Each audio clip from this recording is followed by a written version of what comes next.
I said China's fully built. You may have issues, but it's fully built. Russia is a gas station that moves. Big difference.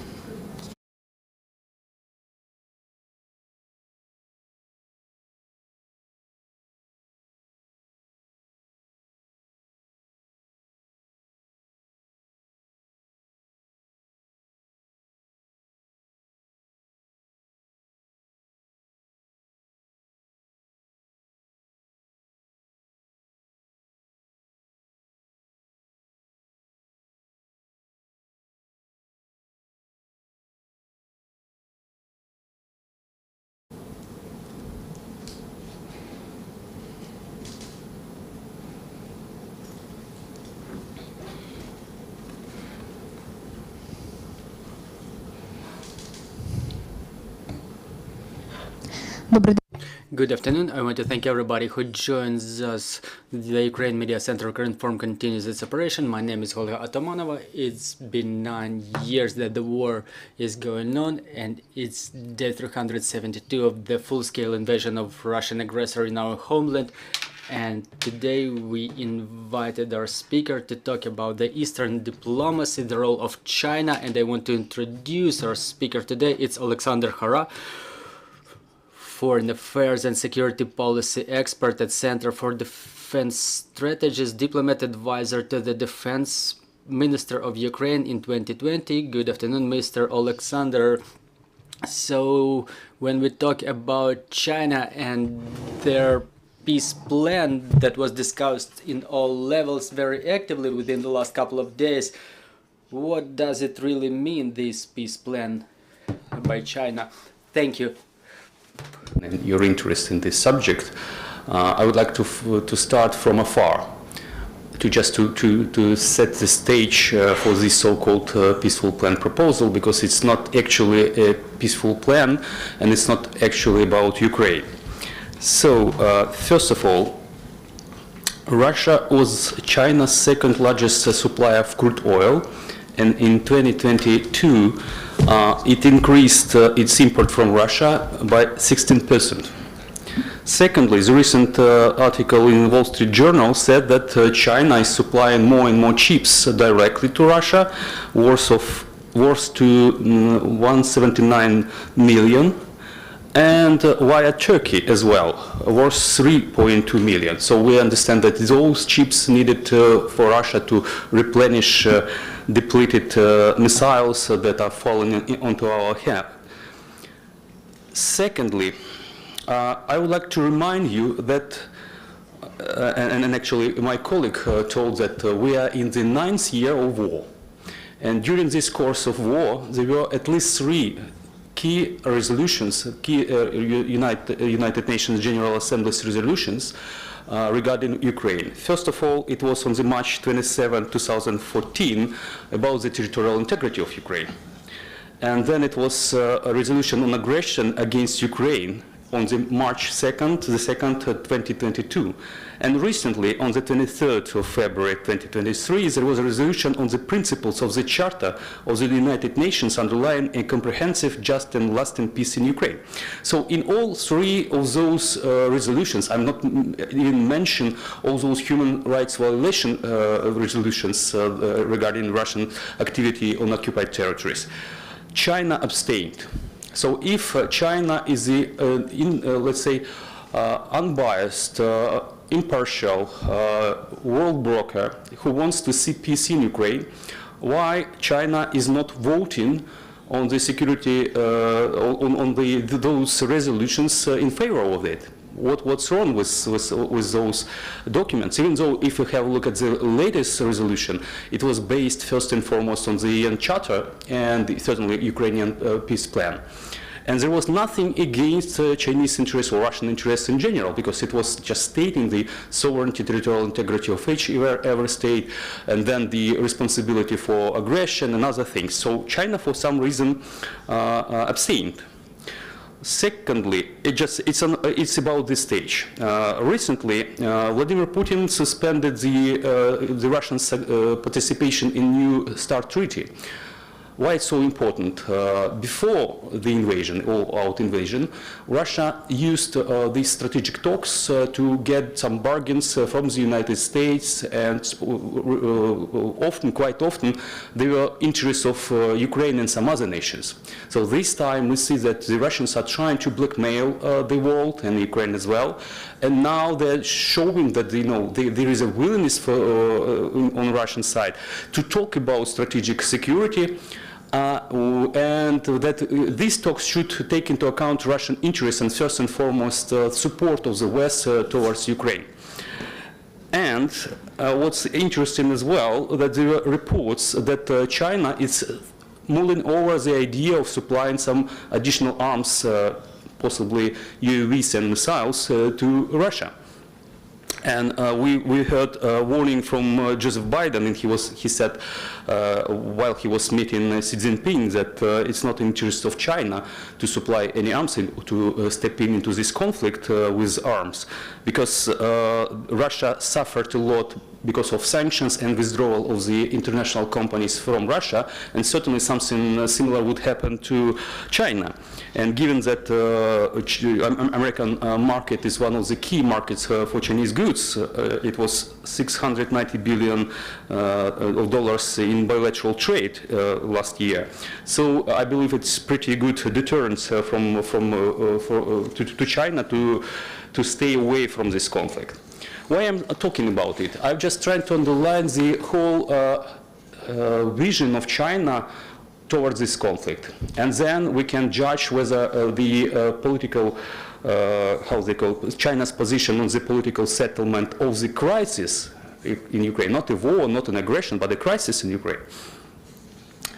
Firstly, the Chinese talked about this peace proposal during the Munich Security Conference, while Yi, a top foreign policy official of China, hinted that they have such a plan.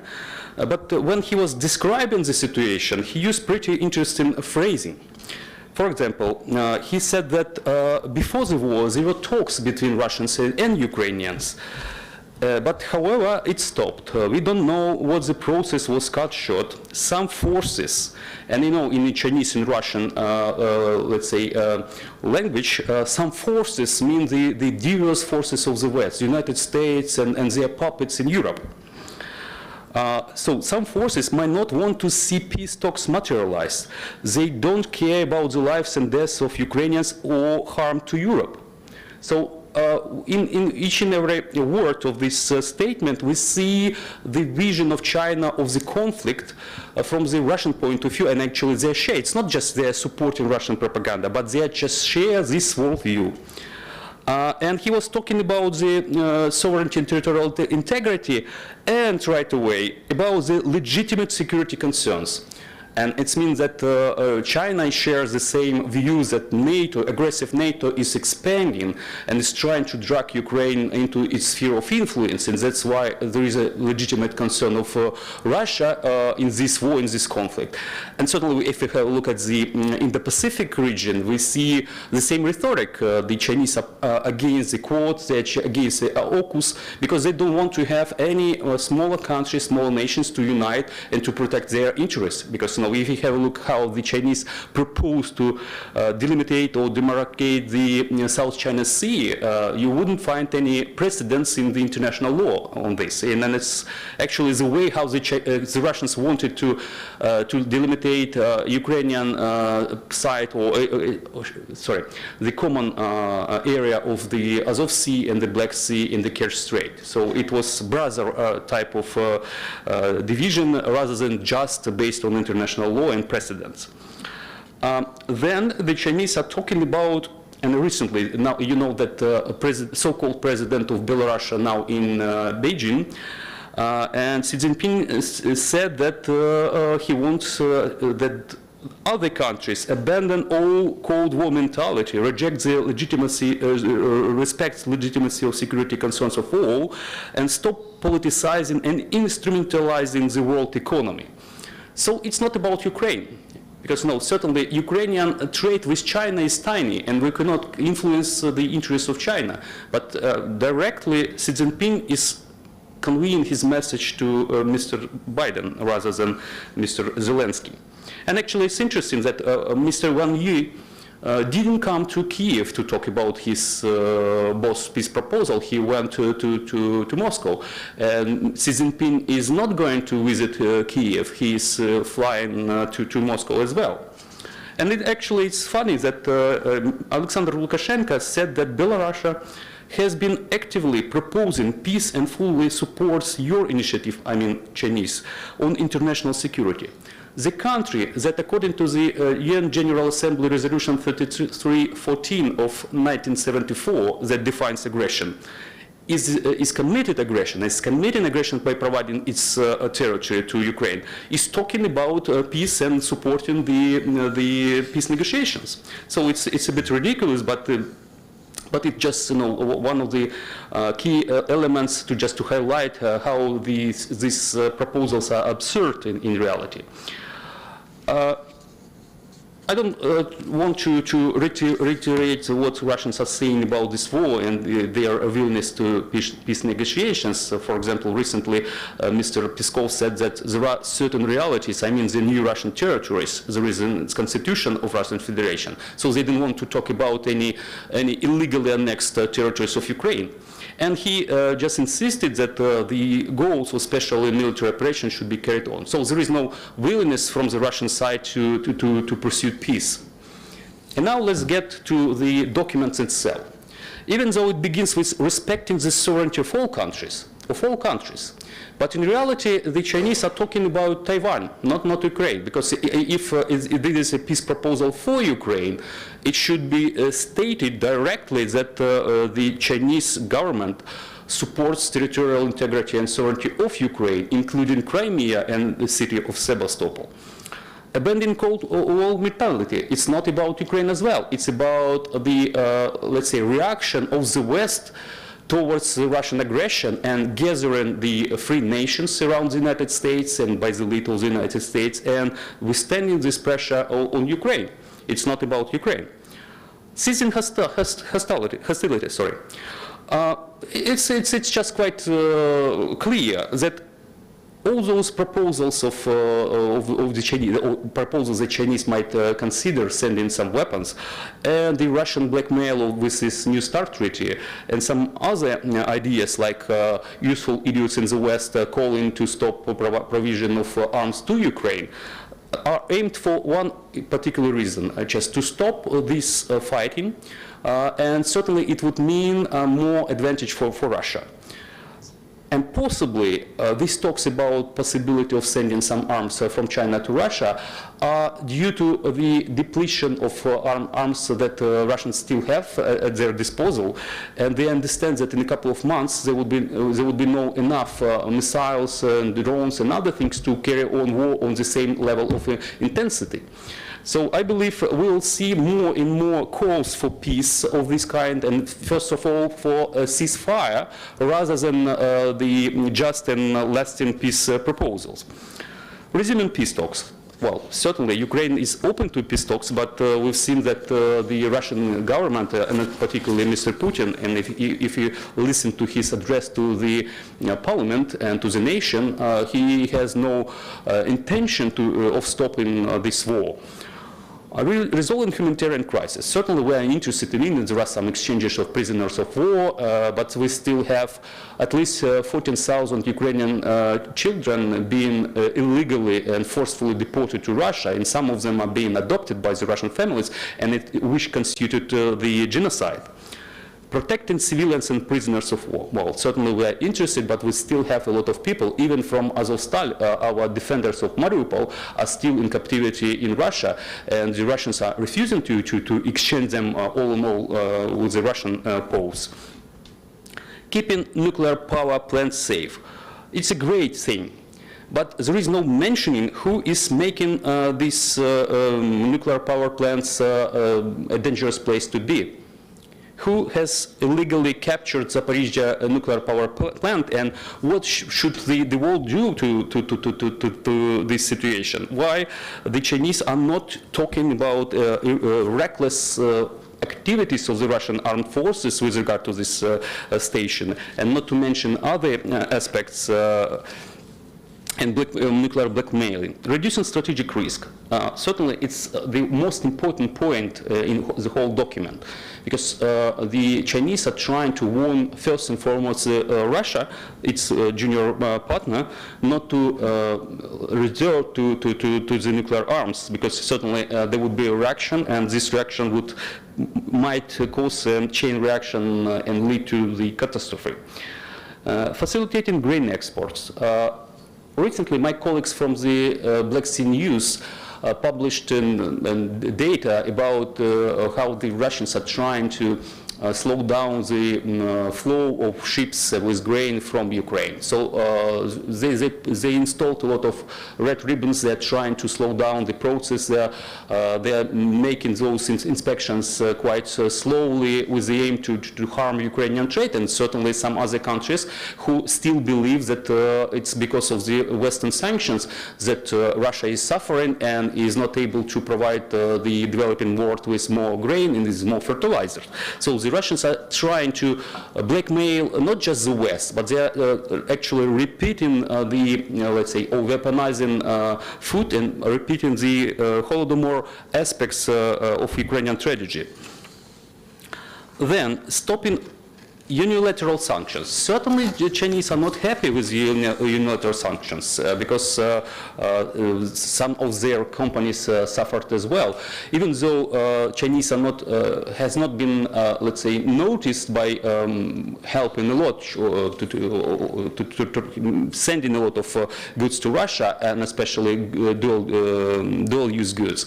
But in general, they understand that it's harming their economy, and it might harm them even more, because if there is some contingency in the Indo-Pacific, and we've seen recently a growing number of incidents related to Taiwan, related to Senkaku Islands, and some other actions committed by the PLA, certainly the Chinese are thinking about sanctions being applied to them as well. Keeping industrial and supply chain stable. And certainly we are talking about the rare materials and chips. And we've seen the huge program that the United States is launching, $53 billion investment in chip industry, and Taiwan is building a plant in Arizona, and in some other movements, how to lessen dependency on chips from Taiwan and certainly from China. And there are export control measures applied not just to Russia, Belarus and their satellites, but to China as well. So it's something that is worrying China, because as oil was the key commodity in 21st century or 20th century, chips are commodity of the future. Promotion post-conflict reconstruction. Well, it's a pretty good idea, but I don't think that there is a huge say of China in the post-war reconstruction. I believe that their position, rather pro-Russian and supporting this war, than pro-Ukrainian, would allow Ukrainian government to open all doors for Chinese investment. And we see that, especially if we have a look at the Chinese behavior in developing nations in Africa. So they're behaving not in the let's say, objective or mutually beneficial way. So they're making advantage of those nations and indebt those nations for their particular interests, not of those nations. So in general, and then actually I would like to just quote one of the Chinese journalists who said that when she was asked why China is not helping the West to stop this war with Russia, she said, "What do you want? That we help you to just take off Russia, and you concentrate all your efforts and resources to deter China? Certainly not." So China is not interested in defeat of Russia. Neither it's not interested in victory of Russia. That's why they would love to see Russia as a sort of irritating factor for the West, and West should dedicate some limited resources to coping with two giants, two revisionist powers, rather than just concentrate on China. That's why if we are talking not just what's on paper of this so-called plan, but in reality just position of China. we see that it's not about Ukraine at all. It's about the Chinese-American relations. It's about the strategic interests of China in the region and actually in the globe as well. Because we need to draw another conclusion, not just Ukraine, but Europe and the rest of the world, about the possible Chinese world, because now people are saying that 21st century would be a century of China. So we can judge China and how it's going to be a broker of the international system if they are biased in this particularly and a clear-eyed aggression case of Russia against Ukraine. I conclude and I will be happy to answer your question. Thank you. Я дякую вам за цю інформацію і хочу, мабуть, уточнити, що це буде. Thank you for your information, but I would like to ask what would it really mean for us, because on one hand we understand that the policy of China is more pro-Russian rather than pro-Ukrainian, and you mentioned it too regarding the supply of weapons. We see this information that emerged a couple of days ago that Russia provides some components to China for manufacturing of nuclear arms, but at the same time we see this peace plan that confirms the integrity of our country. So what this Chinese policy means for us, what should we do? Can we reinforce our diplomatic efforts in this flank, or everything is already so? It's guided by its egoistic national interests, first and foremost. And it's just sided with Russia, which is important. So they're not pro-Russian. Let me get to one of the basic things. There was a so-called Primakov doctrine, which has guided the Russian foreign policy since the 90s. And it's based that Russia should pursue a multipolar world. Russia should unite the post-Soviet space. It should counter the expansion of NATO, and it should use China as a leverage against the United States. Because the Russians understand that they are not superpower. They don't have enough resources, so they need someone to use against the United States. China is completely, it's just a mirror of Russia. They don't want to have, even though they're talking about the partnership without limits, but in reality they don't want to be, let's say, burdened by the junior partner, and pretty stupid junior partner, because I believe that meeting just 4 days before the invasion, Putin didn't warn Xi Jinping about his war. Xi Jinping would be happy if Russians would be in Kyiv in 3 days and there was a swift victory, and possibly in a week or so. I'm just speculating, but in general they would be doing something towards Taiwan. But now certainly they need to hold back and to think about it twice. So China is guarding its interests, and it happens that it's in the same line with the Russians. We cannot change with all our diplomacy, with all our appeals to international law, or talking that the Russians have already killed 500 Ukrainian kids since 24th of February, and I don't remember exact number of those kids killed since 2014 and before the all-out invasion. So all these humanitarian things, all these appeals to international law are just, they will fall on deaf ears. So the only way how to deal with China is to side with those who support our sovereignty and territorial integrity, to name the United States, United Kingdom, and our partners in Europe. That's it. Secondly, the most important thing for us is fight back, because as it was in 2014, the West imposed sanctions on Crimea, but they were just mostly symbolic one. And certainly Putin decided that I can go on with war, of proxy war in Donbass for some time, and then prepare for the full assault as we've seen it in 2022. So that's why gathering support for Ukraine, military, financial, humanitarian, and diplomatic, is the most important thing. And I believe that Ukraine needs to be more active, not with China, because I see, we need to talk to them. We need, and actually President Zelensky invited Xi Jinping to talk or to meet somewhere, and possibly in Kyiv. It's not going to happen. But we should approach Chinese. But the most important thing is we should talk to the so-called global South. if we have a look at the voting of those resolution and recent one, 141 nations voted for the principles of the UN Charter underlying the comprehensive, just and lasting peace for Ukraine. 7 or 6 friends of Russia voted with Russia, and 32 nations abstained. 32 nations consist half of the world population. And a lot of nations, and particularly it's pitiful that India is in this camp.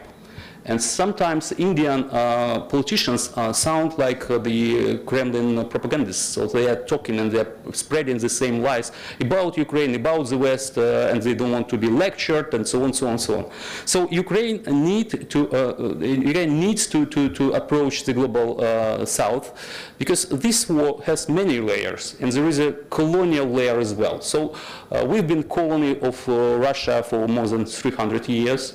We had a brief period of independence after the revolution in 1917, and we lost it.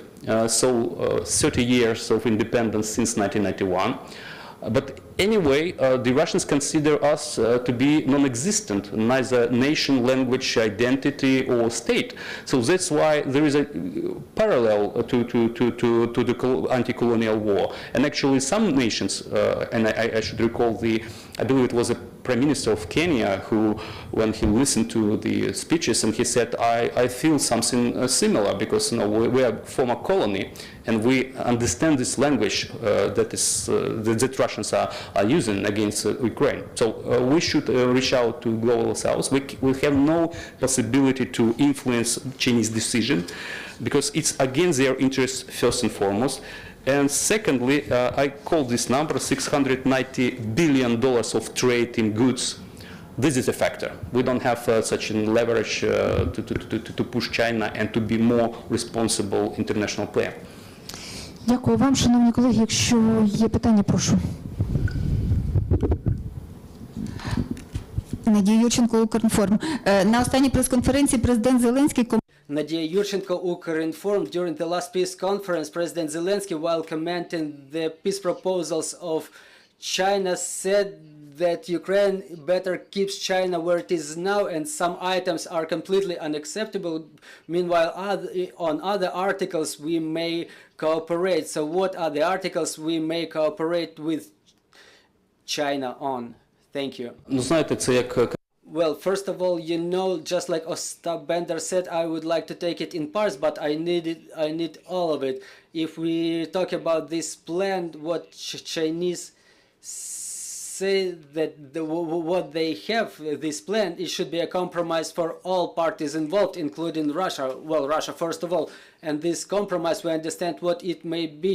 It's our refuse of certain territories, and I don't know how is it possible, but in Chinese mass media it was popular to show a map of Ukraine, and part of Ukraine was shown as demilitarized zone. So according to Chinese plans, no Ukrainian armed forces or weapons should be present there, which would, in opinion of the barbarians from the north, our neighbor barbarians from the north, would not pose any threat to them. So we know that when any countries conceded any of their territories, they were losing their sovereignty in general. So for talking about separate articles, I would say that it's non-use of the nuclear arms. If China includes Ukraine in the first place to their first article on the territorial integrity of Ukraine, that would be something significant for me, but they just promote their rights to invade Taiwan. Some might say that everybody supports the territorial integrity of Ukraine, and only 7 friends of Putin were voting against the territorial integrity of Ukraine. But there is something that we have in reality. China may say that they respect the territorial integrity of Ukraine, but only those countries who are strong enough can return their territories. But we've heard the last statements by China that they may return the rebellious islands using their military force. So this item is specifically made so vague in order not to be about Ukraine, but about their counter stance towards the United States. Well, the exchange of prisoners is something important. Return of our children, return of our prisoners of war. This is something important in the humanitarian sense. The reduction of strategic risks is again not about Ukraine, but rather about United States and Russia. We see that Russia threats with withdrawing from the Treaty on Conventional Arms. And Lavrov said that we are not going to do anything. We're not going to increase the number of nuclear warheads, so we are ready to listen to your proposals, maybe at the account of Ukrainian territories. So to me, humanitarian issue is something that is more or less acceptable to us. The rest is very vaguely written. So, and they do not concern any interests of Ukraine. Thank you, dear friends. Do we have any more questions on the floor? Thank you very much for this very powerful conversation. I'm reminding you, joining us was Olexander Khara, the expert at the Center for Defense Strategies, diplomat advisor to the Defense Minister of Ukraine 2020. Dear colleagues, I'm reminding you at our next briefing is at 14:13. Joining us will be the representative of Juvenile Prevention Directorate of the National Police. So bear with us. Trust in armed forces. Glory to Ukraine.